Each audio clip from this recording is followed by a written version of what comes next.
Boa Boa noite. noite. Boa noite, minhas camaradas, meus camaradas. Hoje estamos aqui em mais uma live. Hoje de sexta-feira, uma live um pouco mais cedo, às 18 horas, e num quadro novo do PSOL, que é o quadro Socializando com o Adriano.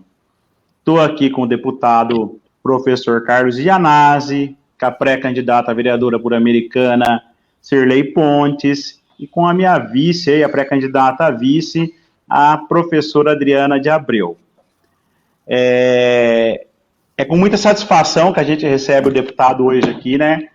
E nesse momento tão importante, nesse momento de pandemia, nesse momento, na verdade, de angústia, né, da população aqui brasileira, população do estado de São Paulo de Americana, e principalmente para os profissionais da educação e para todas as pessoas que estão ligadas à educação na cidade, né, para as crianças, para os pais, para os avós, porque a nossa cidade aqui, ela se omite, né, em falar o que vai acontecer, né, na nossa cidade, se tem aula ou não tem aula.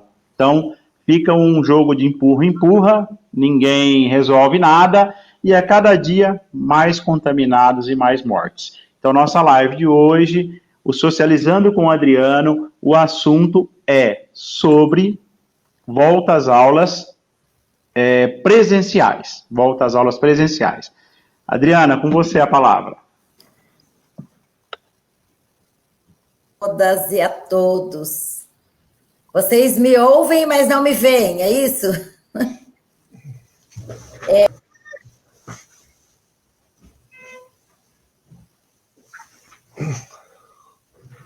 Importância, que é sobre o retorno das aulas presenciais, né?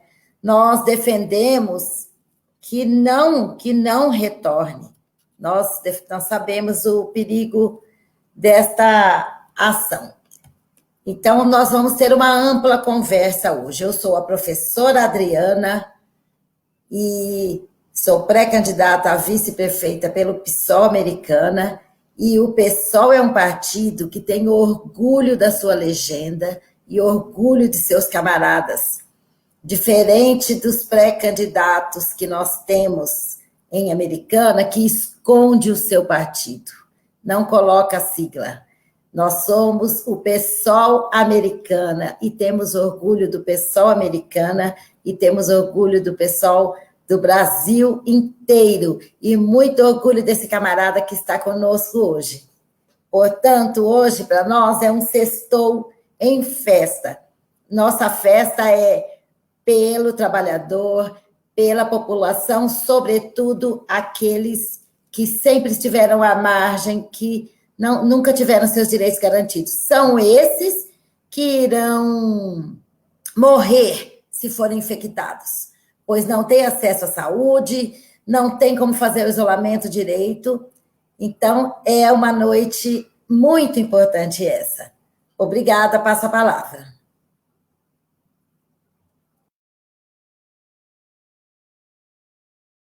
Primeiramente, eu quero o convite para participar dessa conversa, dessa live, agradecer ao Adriano, agradecer a professora Adriana e a professora Cirlei também. Vocês que são pré-candidatos aí, o Adriano, pré-candidato à prefeitura, prefeito, a nossa vice, a Adriana, e a Cirlei, que é candidata a vereadora. Então, nós temos duas professoras disputando. Eu sei que tem uma chapa até maior aí do PSOL. Isso é muito importante, ocupar os espaços institucionais também, porque eu sei que vocês já estão fazendo uma militância na cidade, fazendo lutas sociais. Agora é importante transformar as nossas lutas, as nossas reivindicações e as nossas bandeiras em políticas públicas.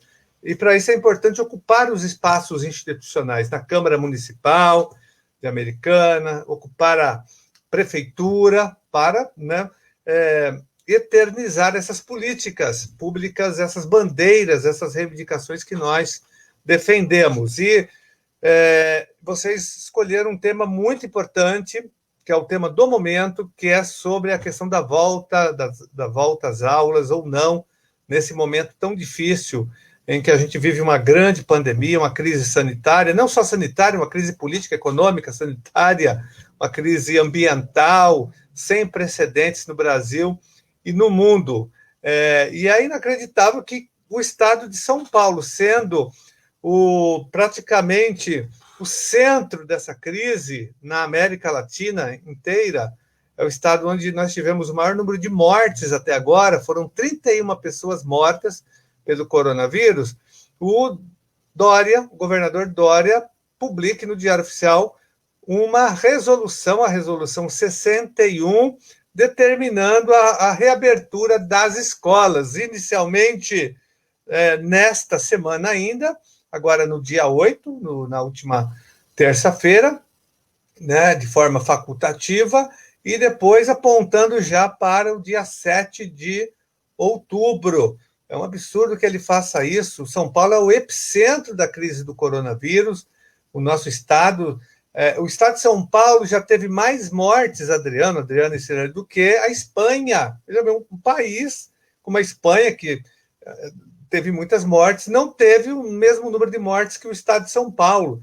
E se a gente somar aqui o número de pessoas mortas na Argentina, no Chile, no Paraguai, no Uruguai, na Venezuela, na Colômbia, em 10 países da América Latina, nós não vamos chegar ao número de 31 mil mortos. Então, para a gente ver a gravidade da situação. Por isso que nós somos totalmente contra a volta às aulas, não há mínima segurança sanitária, não há testagem em massa. A escola ela é uma bomba biológica de contaminação, não só do coronavírus, mas de várias viroses. Tanto é que eu acompanhei agora um estudo dizendo que durante a pandemia houve uma queda de 80% no atendimento de crianças em pronto-socorro infantil. Veja bem, 80%. Justamente a justificativa era essa, porque as escolas estão fechadas, então as crianças não estão adoecendo, porque uma criança passa a virose para outra, a gripe, até o piolho, né? Porque faz parte, a escola é isso, ela é um lugar de transmissão também de doenças. Agora, o coronavírus é um vírus de fácil transmissão, pior do que uma gripe. Ela é repassada de uma pessoa para outra com mais facilidade. Então, por isso que a situação não é tão grave ainda no estado de São Paulo. É grave, mas poderia ser pior, na verdade. As escolas estão fechadas. E, por conta disso, por ter escolas fechadas no estado de São Paulo, nós estamos deixando de movimentar 13 milhões de pessoas. 13 milhões de pessoas. É 1/3 quase da população de todo o estado. Esse 1/3 está em casa, não está circulando. Se a escola for aberta, se as redes de ensino reabrirem as suas escolas, isso significa que nós vamos ter 13 milhões de pessoas circulando no estado de São Paulo. Na prática, vai significar o quê? Que o vírus estará sendo transportado para cima e para baixo. Então, por isso que a escola, desse ponto de vista, é uma bomba biológica de contaminação. Ela não pode ser aberta nem parcialmente, nem como o governo tem apresentado com protocolos. Primeiro que, na educação, esses protocolos não vão funcionar. Só quem é da rede, quem é professor, quem é professora, quem trabalha no chão da escola, no cotidiano escolar, sabe que é difícil você manter o isolamento social dentro de uma escola, manter todas as orientações do protocolo. É muito difícil. Segundo que as nossas escolas não têm arejamento, não têm ventilação, não têm esses materiais todos, são escolas sucateadas, degradadas, sem infraestrutura material e humana, faltam funcionários do quadro de apoio escolar, faltam servidores da área da limpeza. A maioria das escolas do estado de São Paulo, das redes estadual e das municipais também. É uma situação trágica hoje. A rede estadual, por exemplo, tem mais de 100 escolas de lata, aquelas escolas sem isolamento térmico, acústico, escolas superlotadas que não têm quadras para as aulas de educação física. Então, a situação é inviável voltar às aulas, mesmo que para fazer o famoso acolhimento, aquela resolução ela é bizarra, porque ela está falando de uma escola que não existe, uma escola da Finlândia, né, que o professor pode voltar, sim, para fazer acolhimento, para realizar atividades esportivas e culturais, para que o professor utilize os laboratórios de tecnologia. Eu falei, onde que estão esses laboratórios de tecnologia da rede estadual que eu não conheço? Laboratórios de tecnologia. Alguém poderia, né, dizer para o secretário Roscielli, eu chamo ele de Roscielli Ventralbe, para ele, acho que ele errou, acho que ele está vivendo no outro planeta, no universo paralelo. O fato é que não é possível a volta às aulas. Se ela ocorrer, nós teremos um verdadeiro genocídio na educação. A contaminação vai aumentar e vai aumentar muito. Esses dias eu estava fazendo reuniões com os professores da rede estadual, professores categoria O, e eles me disseram o seguinte, que uma boa parte dos professores da rede estadual, e mais uma professora me deu o exemplo da situação dela, falou, professor Janaz, eu trabalho em 3 escolas, e eu sou categoria O, leciono em 3 escolas, e eu me transporto pelo transporte público, eu uso ônibus e uso os trens da CPTMs, superlotados.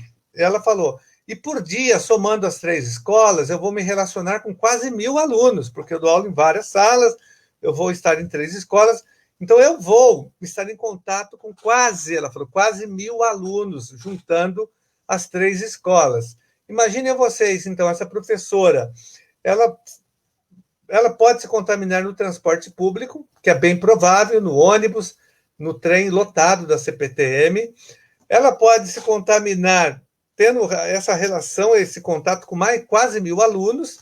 Imaginem vocês, essa professora, além de ter um alto risco de contaminação, porque ela vai usar o transporte, que ela não está usando agora, porque ela está em casa, está dando aula online, enfim, mas ela vai usar o transporte e ela vai se relacionar com quase 1.000 alunos, vai ter contato. Então, ela provavelmente será contaminada. Aí ela vai contaminar os colegas profissionais da educação, vai contaminar os seus familiares, logicamente, e também outros alunos serão contaminados por essa professora.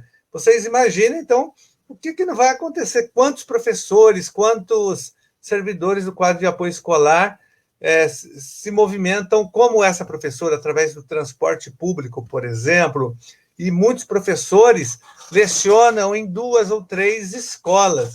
Então, é inviável, essa resolução é criminosa, tanto é que eu já acionei o Ministério Público pedindo a revogação, a anulação imediata dessa resolução e também protocolei na LESP, na Assembleia Legislativa, um PDL, um projeto de decreto legislativo revogando e anulando a resolução. Nós estamos numa luta agora no Legislativo e uma junto ao Ministério Público para revogar essa medida genocida eu falo agora Bolsodória, porque o Dória, que dizia que defendia a ciência e tudo mais, agora aderiu à tese bolsonarista, né, que era, inclusive, alardeada pelas carreatas da morte. Ela acabou cedendo às hordas bolsonaristas e também, logicamente, aos interesses da Fiesp, da Associação Comercial, e agora, em relação às escolas, o que está pautando Dória são as escolas particulares, os donos das escolas particulares que estão pressionando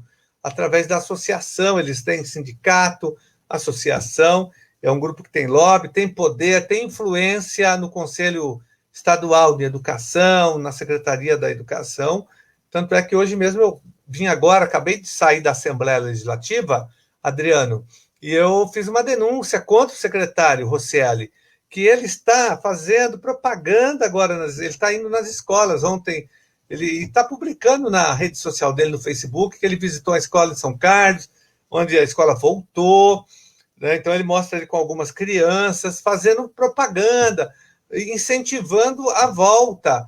E eu disse o seguinte, na verdade, ele está atendendo ali os interesses das escolas particulares, utilizando o cargo dele, utilizando escolas públicas, onde ele vai fazer divulgação, ele tem que voltar, implicitamente, de uma forma subliminar, está dizendo, olha, estou aqui na escola, não tem perigo, estou aqui com as crianças, seguindo os protocolos. Só que dos 645 municípios, apenas 128 voltaram, né? Com restrições ainda, porque todos sabem que não é mais possível, no ano de 2020, a volta às aulas, sem vacina, sem testagem em massa e sem investimento nessa área, não é, sem segurança sanitária real. Não é possível voltar mais no ano de 2020. Nós vamos tentar voltar, logicamente, em 2021, se as condições de segurança sanitária estiverem dadas. Então, inicialmente, eu queria fazer essa fala, por isso que nós somos contra a volta às aulas nesse momento. A vida, em primeiro lugar, né? As outras coisas a gente recupera depois, mas a vida é uma só, já dizia o poeta Vinícius de Moraes.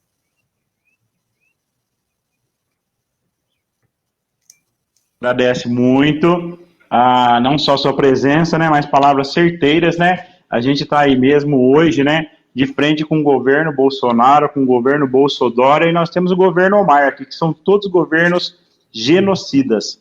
É o nome que tem que dar para esses governos, genocidas.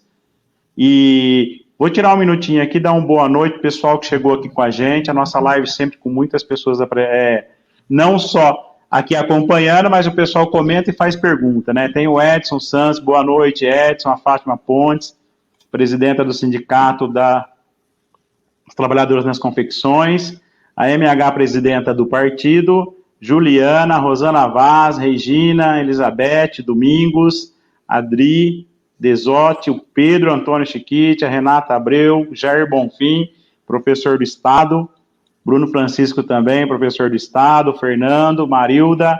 Depois a gente fala mais. Adriana, com você.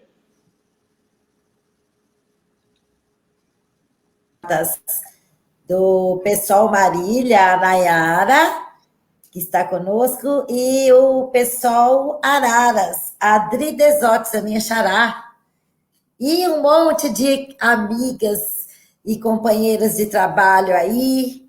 Tá lindo. Agora eu quero pedir para a professora Cirlei dar uma boa noite para nós.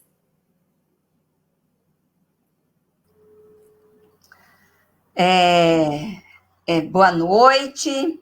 Então, o Carlos deixou bem clara aí a situação do Estado, ele que é deputado estadual, professor da rede estadual, então ele está bem, assim, por dentro dos acontecimentos na rede estadual.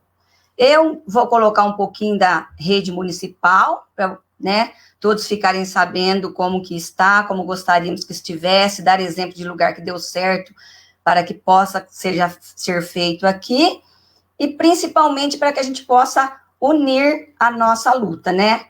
Professores da rede municipal e professores da rede estadual que lecionam em Americana. A nossa luta começa no dia 20 de março, quando fecha as escolas com aulas presenciais e começa nossas aulas à distância, né?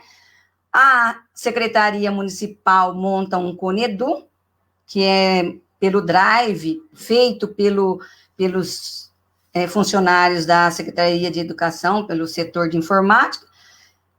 Esse programa que eles fazem não teve custo algum, e assim, não houve investimento nenhum, nem nos professores, nem em alunos, e com isso, cada escola teve que se adequar do seu jeito para atender da melhor maneira possível toda a comunidade escolar, né?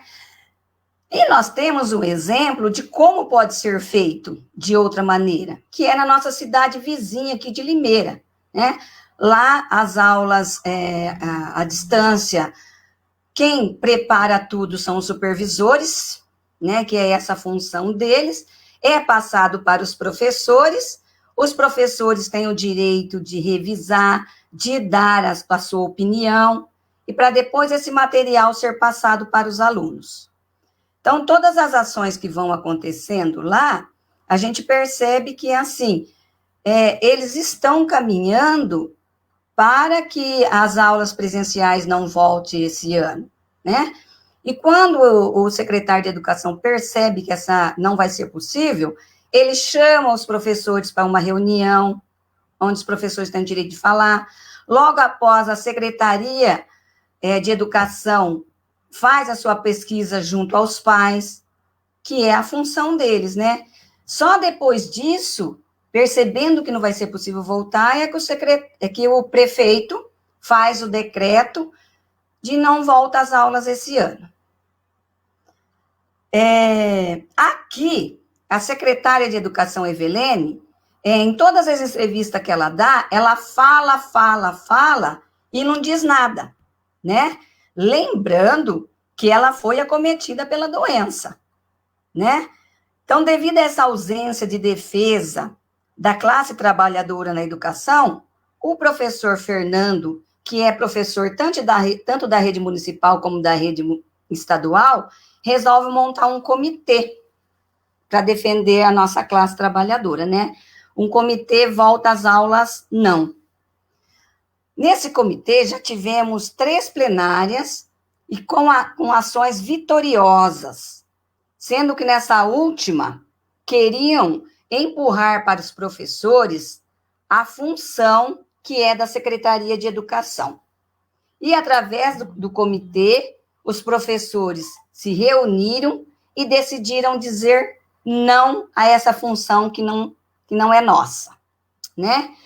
A nossa próxima ação agora, que a gente discutiu no comitê, é pressionar para que o prefeito cumpra o papel que é dele e faça o decreto de volta às aulas, não. Tá? Então, a nossa defesa agora é #decreto já. É isso. Incisivo. Decreto já. Não tem arranjos para isso. Isso é inquestionável, é inegociável. Inegociável é a palavra.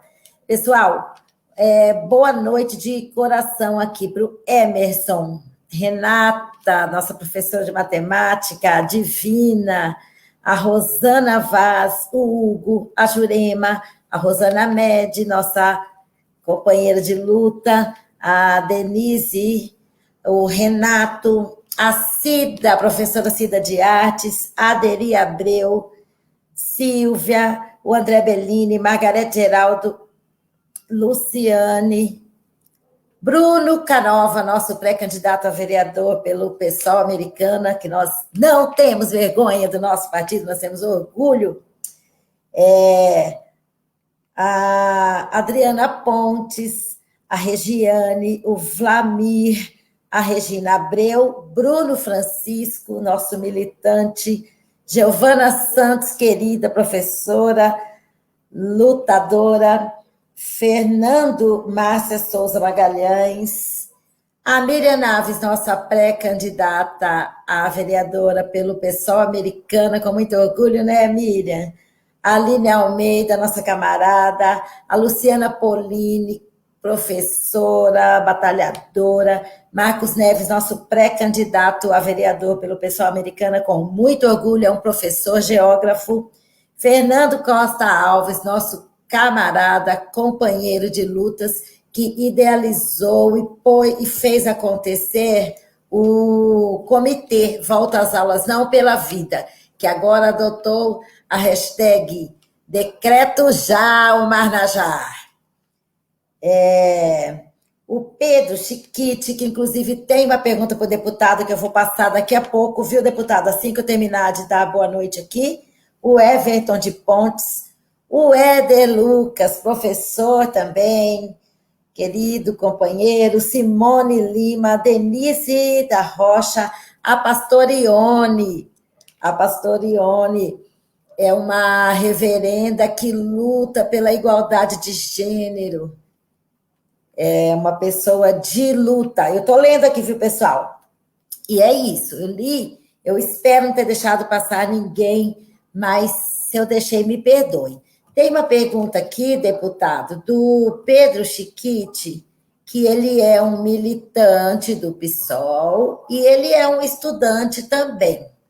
Ele pergunta o seguinte: deputado, você acredita que a pressão exercida por donos de escolas particulares influenciam na decisão ou na falta dos prefeitos quanto a assumirem o não retorno às aulas presenciais em 2020, já que todos sabemos que será um desastre? Você pode responder, por favor? Sim, Olha, sim, eu acredito que sim. Na verdade, o próprio secretário Rocieli Weintraub, numa das entrevistas, quando ele anunciou já a possibilidade de volta às aulas, ele disse que estava dialogando com vários segmentos da sociedade, mas aí ele citou o Conselho Estadual de Educação, que é altamente privatista, ele é constituído por representantes do setor privado. Ele citou a Undime, que são os dirigentes municipais, e citou também, teve a coragem, aí ele entregou, né, para todo mundo ouro. Ele falou, e nós conversamos também com a Associação dos Donos das Escolas Particulares. Olha só, ele fala ainda. Ele não falou, olha, eu conversei com a POSP, eu conversei com as entidades, com a UDEMO, com a PASE, com o SIMPEEM aqui de São Paulo, a Profem, os grandes sindicatos que representam, de fato, os trabalhadores da educação, os profissionais da educação. Não conversou nem com os SIMPROS, que são os sindicatos da rede, dos professores da rede particular. Ele conversou exatamente com os donos, olha só que absurdo, das escolas particulares. Sindicato, que é um sindicato forte, poderoso, que tem recursos econômicos, que tem representação no parlamento, que tem representação no executivo, que faz o seu lobby. Esse grupo tem uma forte influência, porque esse grupo está querendo a volta às aulas. Tanto é que ele tem se manifestado dessa maneira abertamente, organizando até manifestações na Avenida Paulista pela reabertura das escolas. Acontece que isso cria um choque, um confronto com as pesquisas que mostram que quase 80% da população, ou seja, dos pais de alunos, são contra a volta às aulas. Então, os prefeitos ficam numa situação difícil, ao mesmo tempo que tem a pressão das escolas particulares, que é forte, e, do outro lado, tem a opinião pública, que é contra a volta às aulas, na verdade, porque as pessoas sabem do que representa isso. Agora, o secretário estadual de Educação, ele abertamente diz que está negociando e conversando com esses grupos. Ele não conversa com as representações dos profissionais da educação, mas com os donos. Vejam bem vocês, para um secretário estadual de Educação falar isso, é que deve ser muito pior, e a influência deve ser bem profunda mesmo. E os prefeitos também ficam vulneráveis a essa influência, como ficam vulneráveis e cedem, em geral, não todos, logicamente, mas em geral, e como cedeu Dória aos interesses da Fiesp, os interesses econômicos da Fiesp e da Associação Comercial de São Paulo. Essas entidades têm peso e elas pressionam o governo. E como o governo tem compromisso com o lucro, com o poder econômico, então ele cede, né? Ele não tem compromisso com a vida. O Dória, na verdade, mente quando ele fala que tem compromisso com a ciência, né, com os sanitaristas. Tudo mentira aquilo, até porque é um outro tema, Adriano, que eu nem vou entrar, Adriana, é o PL 529, que ele apresentou na Assembleia Legislativa, que é o projeto que ataca a ciência do Estado de São Paulo, ataca as 3 universidades e a FAPESP, que é a nossa Fundação de Amparo à Pesquisa. Esse projeto autoriza o confisco dos fundos das universidades e da FAPESP, além de outras maldades. É um projeto que depois a gente pode fazer uma discussão só sobre ele, que ele vai aumentar a contribuição do IANSP para quem tem acima de 59 anos, vai cobrar agora dos filhos dos professores que estiverem usando o IANSP. Hoje o filho não paga, nem o pai, nem a mãe, né? Vai ter que pagar agora, vai ter uma reforma contra os servidores e contra a população, a extinção de 10 institutos e empresas públicas, como, por exemplo, a CDHU vai ser extinta. A CDHU que constrói casa popular para quem não tem condições de ter uma casa, uma habitação no estado de São Paulo, e a pessoa que que tem renda de até 2 salários mínimos. Essa pessoa, através da CDHU, tem direito, tem a possibilidade de ter uma casa. O governo vai extinguir a CDHU, nesse projeto, tudo isso no 529. Mas na área da ciência, que é o nosso foco aqui, ele vai atacar as universidades, ele vai tirar dinheiro das pesquisas realizadas. E 40% das pesquisas realizadas hoje no Brasil, na área do coronavírus, são feitas pelas 3 universidades, São Paulo, a USP, a Unesp e a Unicamp. Vocês acreditam? E 20% da pesquisa realizada no Brasil é feita pela USP. Então, São Paulo é o centro da produção científica. Esse centro de produção será desmontado pelo projeto do Dória. Então, ele não tem compromisso nenhum com a ciência. E depois outras maldades, vai acabar com a FURP, que é a fábrica do remédio popular, ele vai acabar com a SUSEM, que é a Superintendência de Combate às Endemias do Estado de São Paulo. Imaginem vocês, o Oncocentro será extinto, que é uma fundação pública do SUS, do Sistema Único de Saúde, né, que trata do diagnóstico e de pesquisa na área do câncer, que constrói prótese para quem fez cirurgia da cabeça ou do pescoço, uma pessoa que fez uma cirurgia do olho, ficou sem olho, vai precisar de uma prótese.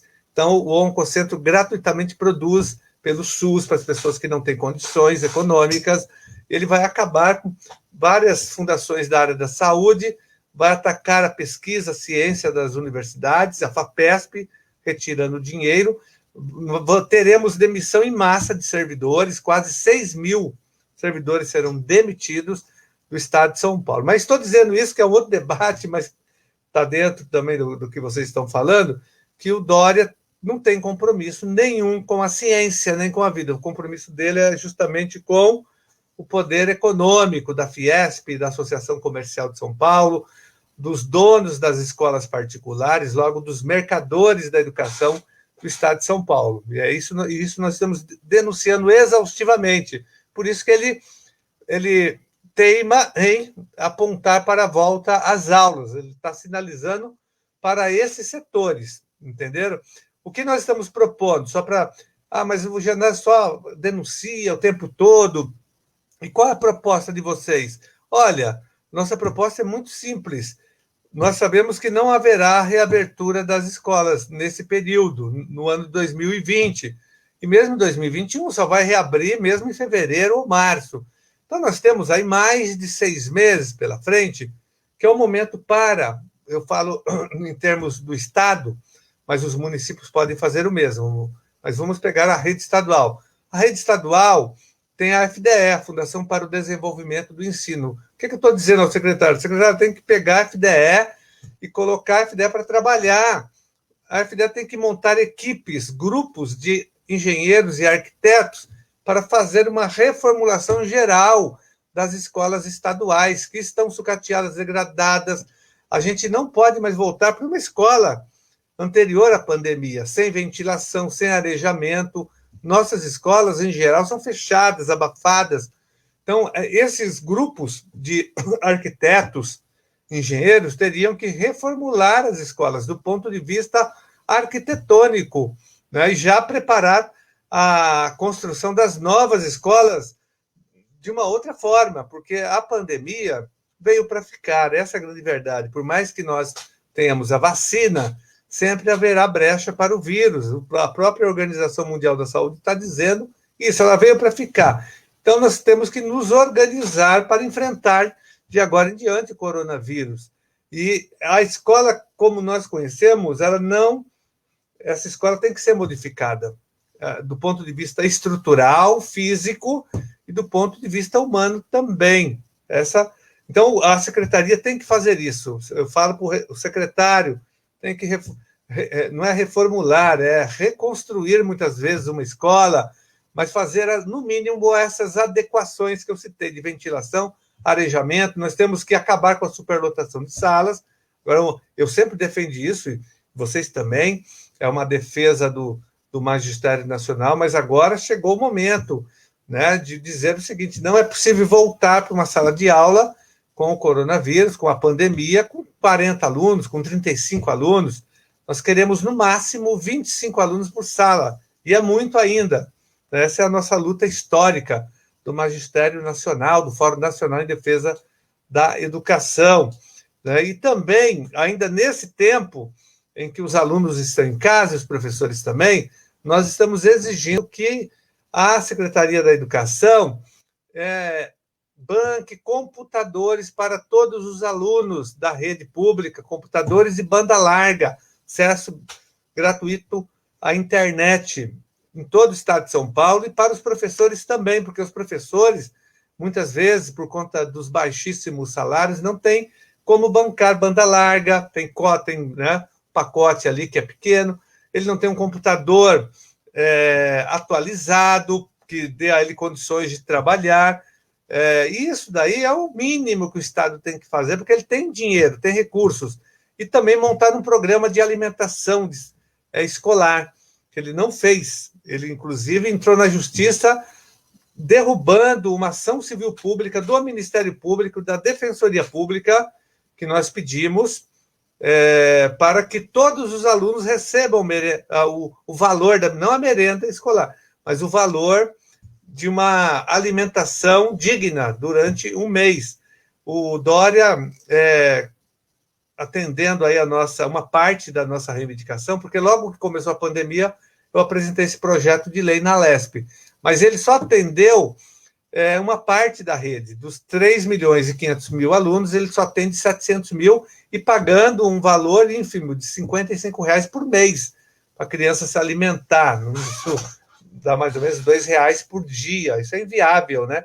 É pior que o Vale Coxinha dos professores. R$2. Quando eu me lembro que em 2006, 2007, o Vale Refeição dos professores era esse, R$2. Depois foi para 4.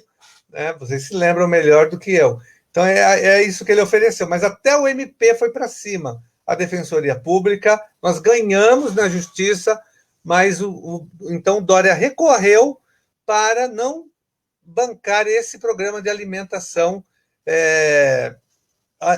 escolar. Então, ou seja, São Paulo não teve proteção social, o governo não investiu na proteção. No começo, ele falava, fique em casa, deu uma endurecida, agora ele cedeu, agora ele virou o Bolsodória, né? Ele está como o Bolsonaro. Ele vamos tocando a vida, vamos reabrindo tudo, né? Shopping, lojas, está tudo aberto, praias, e aí essa é a atitude do governo. E agora ele pretende reabrir as escolas. Mas, gente, é isso. Olha, então, reformulação das escolas, o governo tem que bancar computadores e banda larga para todos os alunos e professores da rede pública de ensino, tem que garantir um programa sério de alimentação escolar para todos os alunos da rede pública de ensino. Tem uma reivindicação nossa que está sendo parcialmente atendida, que é um programa de assistência à saúde mental dos profissionais da educação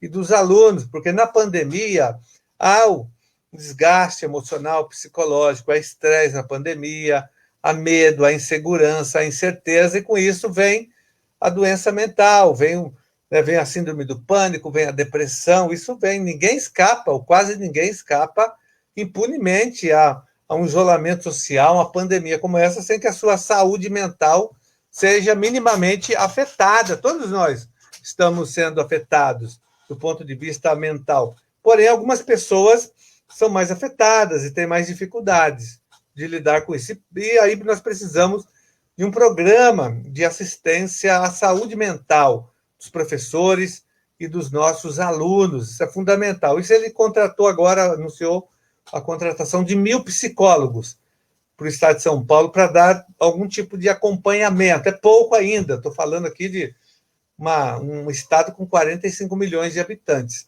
Mas, enfim, então essas reivindicações básicas que nós estamos fazendo para o secretário, e parar de assediar os professores com essas exigências burocráticas desnecessárias da Secretaria da Educação, querendo que o professor dê prova, conteúdo. Isso é um absurdo, isso é educação bancária, já tão criticada por nós, e sobretudo pelo Paulo Freire. O momento agora é outro, e você estar em contato com os alunos, sim, através das redes sociais, da internet, mas não para ficar dando conteúdo e provinha para ele, Isso é um absurdo. Você tem discutir questões mais importantes nesse momento, da própria, usando a pandemia como um tema gerador, para trabalhar as várias disciplinas. Agora tem que ser possível isso através da internet. Por isso que nós estamos exigindo que o governo dê banda larga e computadores para os alunos e professores também. Pasmem vocês, eu conheço várias pessoas que já me disseram, trabalho em empresa privada, trabalho num banco, estou fazendo trabalho remoto. O banco me deu um funcionário, né, de um banco, falou, eu ganhei, o banco me deu um computador de última geração, me deu banda larga, sem limite, paga a conta de luz da minha casa, porque eu estou gastando mais iluminação, e ainda me deu uma cadeira ergométrica, para que eu tenha conforto e não tenha prejuízo para a minha coluna. Vejam bem vocês. É isso. Por que o professor não tem direito também a isso? Ele está o dia todo trabalhando remotamente. Ele tem que ter as condições, e o governo tem que bancar. E o governo tem dinheiro, pessoal. Tem muito dinheiro no cofre público. Então é isso, olha, não voltaremos às aulas e o governo tem que fazer no mínimo isso que eu falei aqui para vocês. Pelo menos esses 4 programas. Tudo bem. O Adriano quer falar, né, Adriano? Quer falar alguma coisa, um comentário? Primeiro agradecer aí a resposta aí, deputado. Não foi só uma resposta, né? Não foi só uma reclamação que você falou do que está acontecendo, né? Você já veio com diversas propostas, isso é muito importante mesmo. E tenho aqui, mandar um recado aí para você. Parabéns, deputado, por suas ações contra essa proposta irresponsável de retorno às aulas presenciais. Então, a Adriana Pontes, né, passou, que escreve aqui para a gente, tem muito mais comentários, mas eu ia pedir para você, Adriana, tem uma pergunta para a professora Cirlei aqui. Leia aí para mim, você está com a pergunta já? Aqui, posso ler?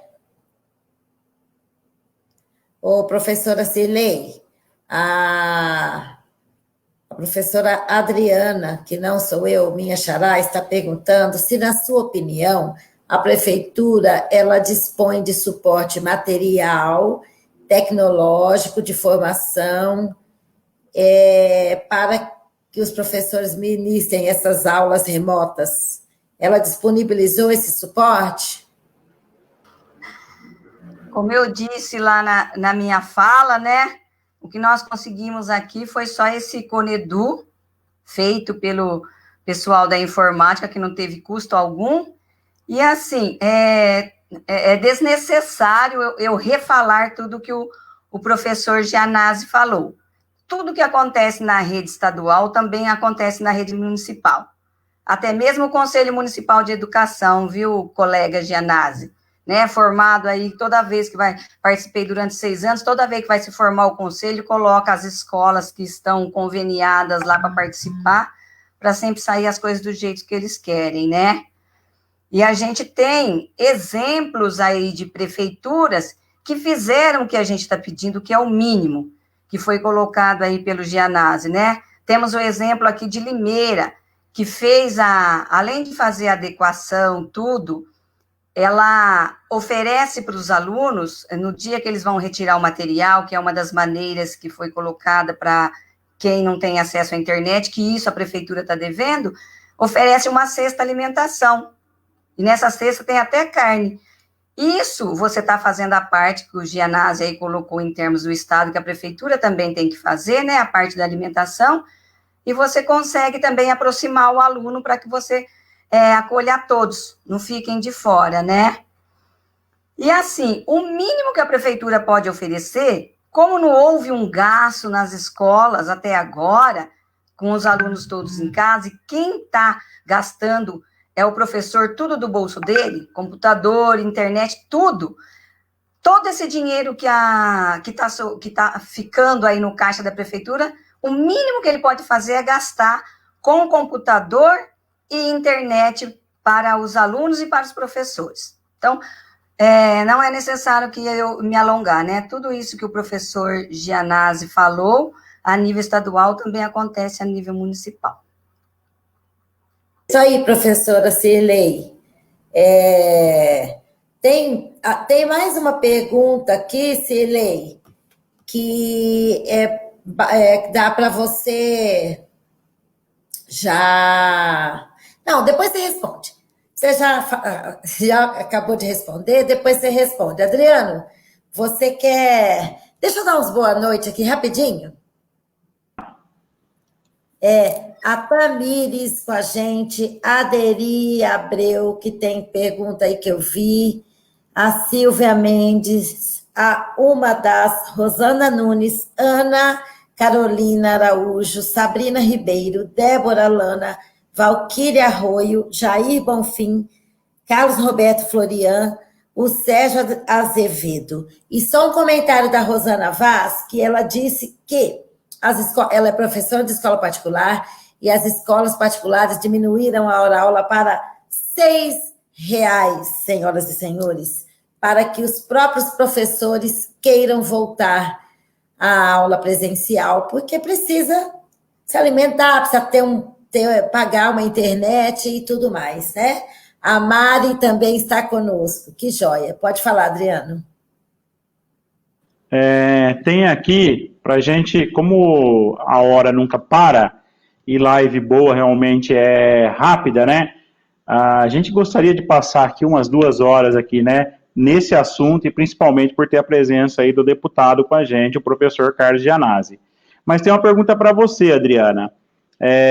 Professora Aderi.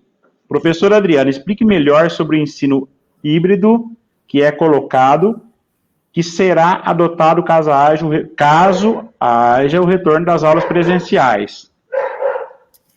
Excelente pergunta, Aderi, porque as professoras precisam ficar assim muito atentas e a comunidade principalmente. Porque, às vezes, as famílias pensam, as aulas vão voltar, que bom, porque eu não sou professora, eu não tenho internet, eu não tenho um computador bom, eu só tenho um celular, o meu filho tem que acompanhar essas aulas, então vai resolver os nossos problemas.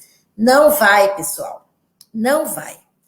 Vocês precisam se atentar que o retorno das aulas, tal qual está programado, ele será escalonado, que significa que as crianças irão em blocos. Então, o seu filho irá para a escola por, no máximo, 2 vezes por semana, e ele ficará na escola, no máximo, 3 horas. Ele terá, no máximo, 2 horas e meia de aula. Não passará disso, porque a escola tem que passar pela desinfecção, ou seja, uma limpeza com produtos para que tudo seja desinfetado. Então, a criança sairá de casa 2 horas e meia, por 2 horas e meia, 2 vezes por semana. E tem que continuar com esse ensino remoto. O ensino remoto vai continuar. Portanto, esse é o ensino híbrido, é o ensino presencial e mais o ensino remoto. É importante a gente saber isso, que o ensino remoto irá continuar, portanto, deixemos como está, porque também, novamente, mais uma atribuição para o professor da noite para o dia teve que se adequar no ensino remoto e agora estão querendo que ele também saia de casa para ministrar também aulas presenciais. Se o professor já está se desdobrando, eu imagino qual vai ser o momento dele dormir. Eu não falo nem de lazer e nem de estudar. Ele não vai ter tempo de mais nada. Até as 6 horas de sono, se é que alguém está conseguindo, será prejudicada. Então, essa pergunta é de extrema importância. Adriano, você quer fazer algum comentário?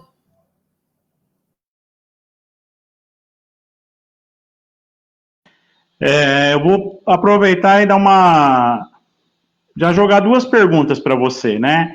São várias perguntas, muitos comentários, e o tempo não vai deixar a gente chegar com todas, mas posteriormente a gente vai dar um jeito de estar conversando com o pessoal aí pelo comitê e pelas redes sociais.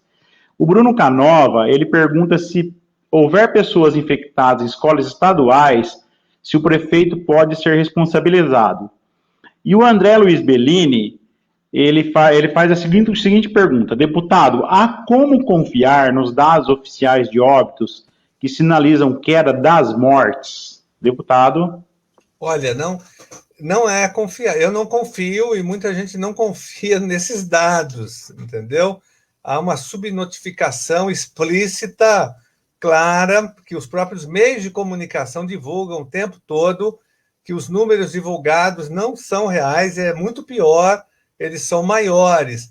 E também nós achamos estranho assim essa queda que aconteceu agora. Nós temos que prestar atenção, mas não é confiável, porque, olha, eles estão abrindo tudo, né? Tudo foi aberto, o comércio, a indústria, querem abrir as escolas, está tudo funcionando já dentro da mais natural normalidade, como se não houvesse mais o coronavírus. Então, é muito estranho que isso esteja acontecendo.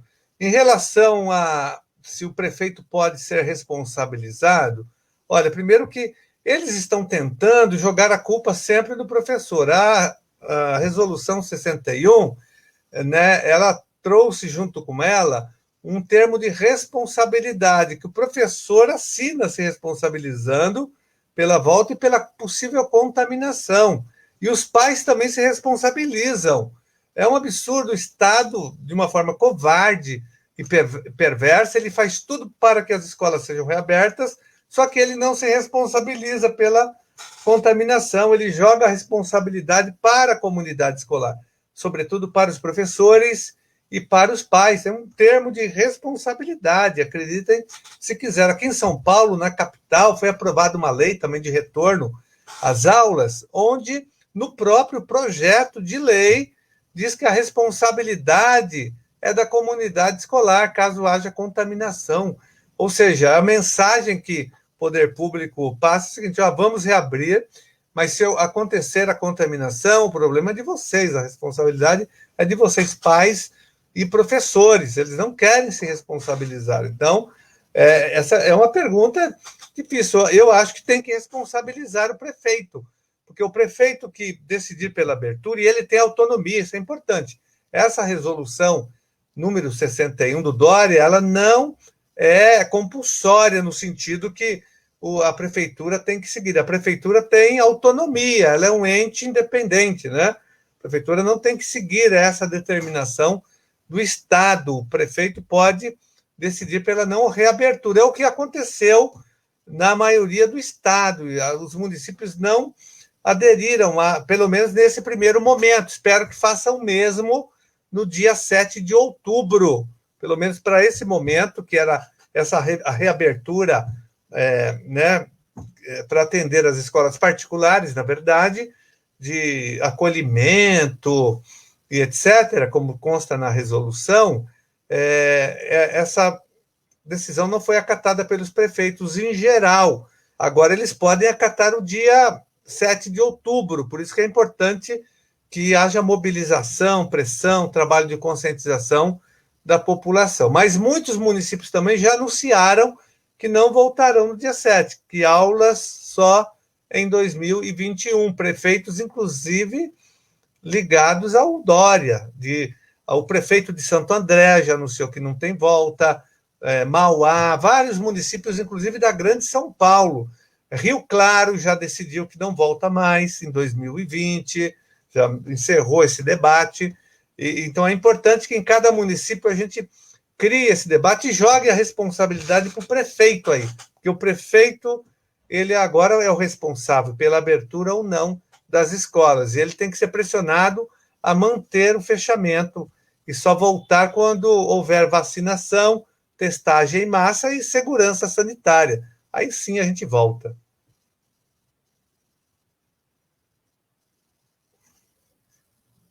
Nós temos um discurso alinhado mesmo. Vocês podem ver. Adriano, você quer falar alguma coisa ou não? Ou depois? Boas noites aí. Boa noite.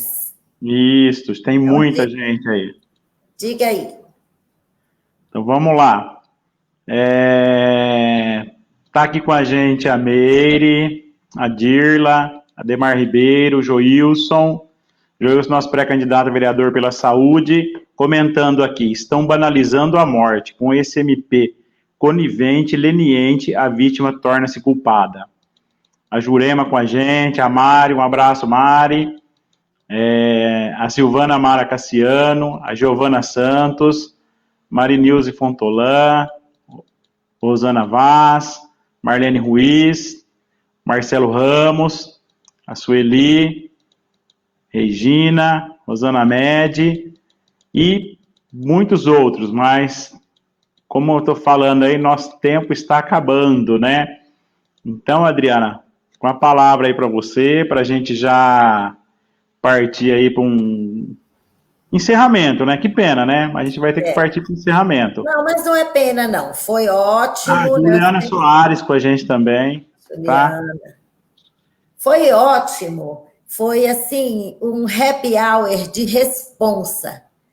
Nós aqui falando de peito aberto, o nosso posicionamento sobre a questão da volta às aulas e ouvindo as palavras desse combativo deputado do PSOL, Carlos Gianazzi.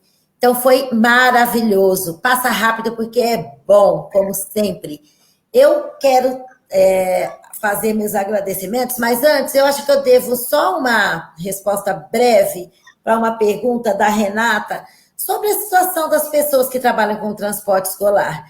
Meus amigos, vocês, como outros segmentos da sociedade, segmentos profissionais, realmente merecem todo o nosso respeito. O poder público, sério, teria que fazer algo sobre vocês e tantos outros profissionais que perderam a sua renda totalmente. Conheço pessoas que moram fora do Brasil que estão tendo seu sustento garantido. Então, o governo sério teria que garantir o pão desses cidadãos. Eu sei que tem gente que paga a sua van. Vejam bem, da maneira como está previsto o retorno, as famílias não irão contratar o serviço de vocês. Não vai resolver esse problema também. Porque, como eu já disse, as crianças vão em bloco por 2h30, 2 vezes por semana, e as famílias têm o respaldo judicial para não mandar. Eu tenho certeza absoluta que uma família cuja criança mora longe não vai contratar o serviço, primeiro porque o filho vai ficar dentro de um automóvel com outras crianças, que é muito perigoso, e segundo porque o tempo é ínfimo e todo mundo está sofrendo com problemas financeiros. Então, não resolve, infelizmente, vocês teriam que ter, sim, era o apoio do poder público. Eu quero apenas agradecer a presença do deputado, agradecer essas palavras que ele disse aqui hoje, que enriqueceu muito o nosso conhecimento, que enriqueceu muito a nossa conversa. Agradecer a professora Cirlei e a todo mundo que nos assistiu, que mandou perguntas, que fortaleceu aí esse nosso final de tarde de sexta-feira. Agradecer imensamente. E seria isso. Até breve. Até mais. Luiz, para Cirlei.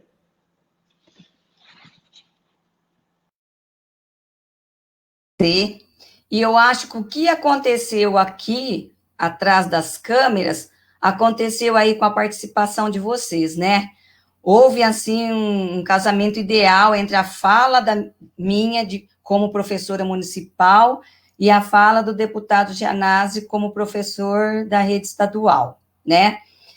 E é isso que vai ter que acontecer, gente. A gente vai ter que se unir nesse comitê, como o Gianazzi disse. Já foi decretado até o dia 7 de outubro. Nós temos que unir as nossas forças para conseguir que o prefeito faça esse decreto para que as aulas presenciais não voltem esse ano. Então, a função desse comitê é isso. Quem ainda não está no comitê, procura o professor Fernando, ele é da rede municipal e da rede estadual, e é ele que vai ser o nosso elo aí. Muito obrigada pela participação de todas e de todos da rede municipal e da rede estadual.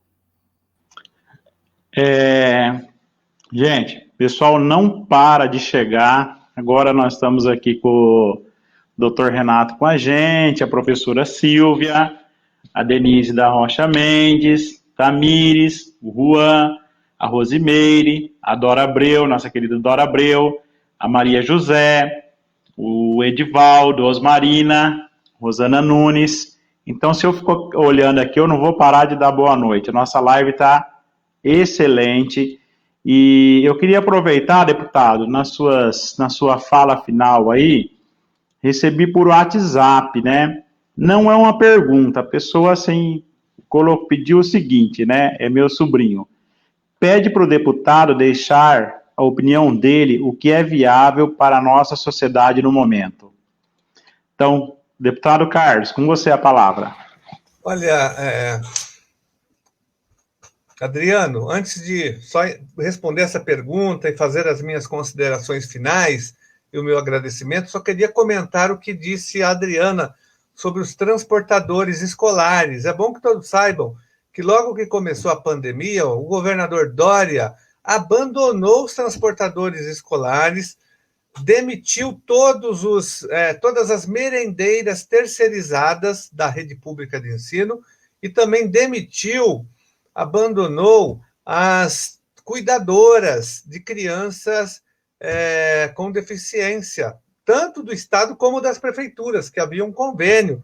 Foram todas demitidas logo no início da pandemia, além de abandonar 35 mil professores temporários, eventuais e categoria O sem contrato. 35 mil professores estão passando fome, passando necessidade, vivendo de favores, de cestas básicas que a POSP ajuda, mas é uma humilhação, 35 mil professores. E agora, quando ele publicou a resolução para que os professores voltem às aulas, ele prometeu um adicional para o professor que ampliar presencialmente a sua jornada de trabalho. Quer dizer, eu falei, isso aí é o auxílio funeral do professor, né? É o auxílio da morte, porque ele vai pagar para o professor se contaminar na escola, mas não pagou para socorrer os professores eventuais e temporários. 35 mil professores nessa situação.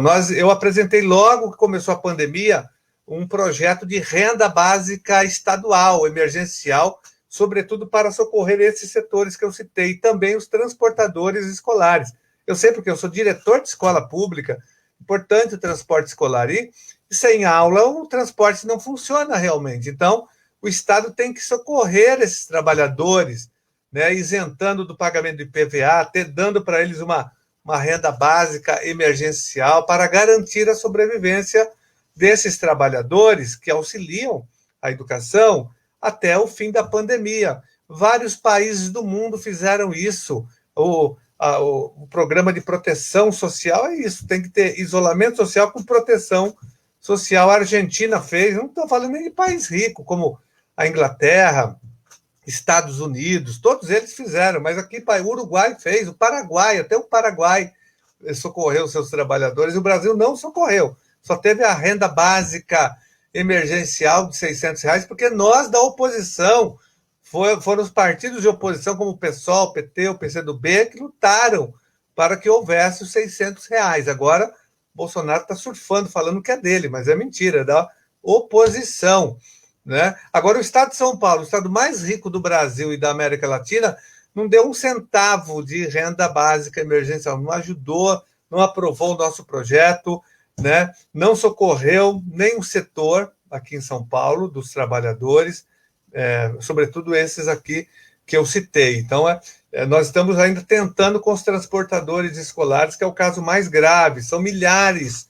de trabalhadores em todo o estado. Eu já fiz, inclusive, uma live com eles, apresentei projeto de lei, né? Nós estamos tentando, nós não desistimos nem dos transportadores e nem dos professores eventuais e temporários que estão nessa situação de estão literalmente passando fome, que eu conheço muitos deles, eles têm ajudado com as cestas básicas, mas o Estado tem que resolver essa situação. Mas a palavra de ordem, Adriano, até para o seu sobrinho, é mobilização agora da sociedade civil organizada. A gente não pode aceitar esse estado de coisas. É importante que a gente faça uma intervenção com a luta social, porque são tantos ataques aos trabalhadores e o povo já está percebendo, aumentou o arroz, aumentou o feijão, tem crise, né? Todo mundo está acompanhando isso. No nosso campo aqui dos servidores públicos, teve já essa lei complementar 173 do Bolsonaro, que congelou a progressão funcional, o quinquênio está congelado, licença-prêmio do professor, a sexta parte, tudo isso foi congelado até o dia 31 de dezembro de 2021, um golpe. Não contente com isso, agora o Bolsonaro encaminhou o projeto da reforma administrativa contra o povo brasileiro, que vai acabar com o concurso público, vai acabar com a estabilidade do professor, da enfermeira. Esses setores são os atacados, não é a elite do funcionalismo não será afetada pela reforma administrativa. Só nós, professores, enfermeiras, médicos, servidores da segurança pública, quem atende a população na ponte, essas pessoas serão prejudicadas pela reforma administrativa, que a gente tem que lutar contra. O PL 529, que eu citei aqui, que desmonta os serviços públicos do Estado de São Paulo, ataca, inclusive, a educação, ataca o IANSP, que vai ficar muito pior para quem é da rede estadual. Então, a palavra de ordem é luta, é resistência, é mobilização. Essa é a única saída possível para esse momento histórico tão difícil, né? Além da pandemia, tem o pandemônio político, tem o protofascismo bolsonarista e também do Dória, né? Que é um perigo aqui no estado de São Paulo, não é muito diferente, ele só é mais... ele passa um verniz mais ligado à civilização, né? Vende uma imagem de que é mais civilizado, mas a política econômica dos dois não muda em nada, né? De retirada de direitos trabalhistas, previdenciários e sociais. E a palavra de ordem é luta, pessoal, luta e resistência. Eu tenho certeza que nós vamos superar esse momento tão difícil, porque, como diz o nosso querido Paulo Freire, o mundo não é, o mundo está sendo, né? E se o inverno é deles, a primavera com certeza será nossa, logo ali na frente. Então, vamos fazer o que nós sempre fizemos, luta e resistência. Nós vamos superar esse momento difícil. Então, contem com o nosso total apoio na Assembleia Legislativa, nas lutas sociais. Eu quero manifestar também o apoio às pré-candidaturas do PSOL, do Adriano, da Adriana, da Cirlei, de toda a chapa de vereadores do PSOL em Americana. Estamos juntos aí com vocês. Contem com o nosso apoio em todas essas frentes de luta. E muito obrigado, Adriano, pelo convite. Foi um prazer enorme. A gente marca outra live para continuar debatendo esse e tantos outros temas relacionados à educação. Vamos debater a reforma administrativa, o 529, que vai atingir todos os municípios também. Estou à disposição de vocês. Um abraço e muito obrigado. Maravilha, que delícia. É isso mesmo, deputado, mobilização, uma maneira da gente se mobilizar e lutar, como o deputado acabou de afirmar, que é a nossa a única maneira de sobrevivermos neste momento caótico é a mobilização. Então, uma maneira de lutar é participando do comitê Volta às Aulas Não em Defesa da Vida, contato com o professor Fernando, quem tiver interesse pode deixar nos comentários. Outra maneira é acompanhando o PSOL Americana, que como o Bruno Canova falou nos comentários, é o único que tem um plano de governo alinhado contra o fascismo, contra tudo que está acontecendo, para liquidar aí, para matar mesmo a população carente. Agradecer. A Jurema falou, futuro governador de São Paulo. Isso mesmo, a mudança vai começar pelos municípios esse ano e nas eleições para governador será o nosso futuro governador. E agradecer ao Luiz Nunes, que ficou nos bastidores e viabilizou que a gente estivesse aqui hoje. Obrigadão, Luiz. se superou aí. Valeu, querido Luiz. Agradecer ao Adriano por essa oportunidade da gente falar sobre essa questão importante. A professora Cirlei, que está sempre na luta pelos professores, a Osmarina, nossa amiga aí conosco, que delícia, a Lili, o Anderson, o Rafael e a Elizabeth Alves, que deu aí o número de casos hoje de morte, 110 casos e 3 mortes no nosso município. Tá? Nós não estamos para brincadeira, não, o negócio é muito sério. E agradecer mais uma vez ao deputado. Tá bom, pessoal? Boa noite. E para mim foi maravilhoso. Boa noite a todas e a todos. Realmente, deputado, você veio aqui para... Esse foi o primeiro quadro, né, que nós estamos chamando aqui em Americana de Socializando com o Adriano, e você veio aqui para engrandecer o trabalho nosso aqui e a sua defesa aí das trabalhadoras e dos trabalhadores, né? Isso é uma marca do PSOL, né? E nós sabemos que é uma marca dos seus mandatos. Então, nós vamos querer mesmo contar com você para outra live. Acho que tem muito assunto ainda, né, Carlos Janás? Tem muito assunto mesmo.